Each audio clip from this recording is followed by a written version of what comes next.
jeudi 19 janvier, dans l'agence, l'immobilier de luxe en famille, sur TMC, Louis est allé visiter un loft à Paris pour tenter de convaincre la propriétaire de lui laisser la gestion de la vente de son bien.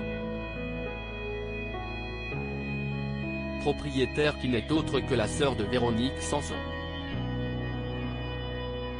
Une affaire de famille.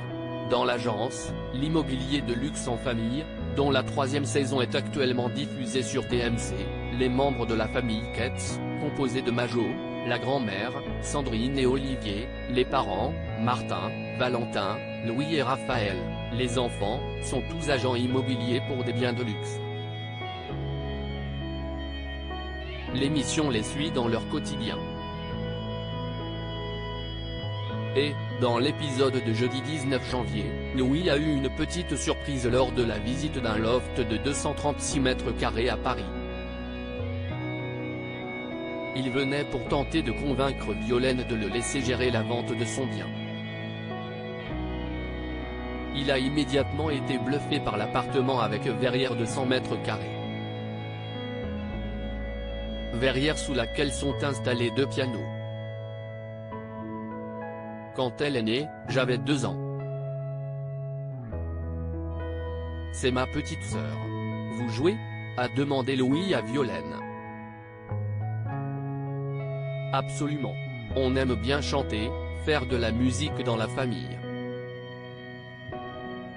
Et la pièce est faite pour ça. Sur l'un des pianos, l'agent immobilier a trouvé un vinyle de Véronique Sanson nonchalamment posé. Je suis sa première fan, a glissé Violaine, avant de révéler, quand elle est née, j'avais 2 ans.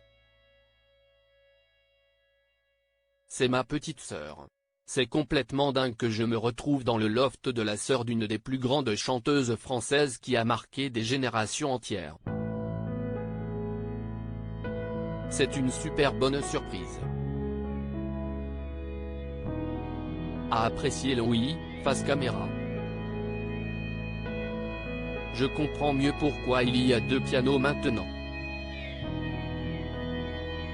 J'en parlerai à Majo, ma grand-mère, elle est fan.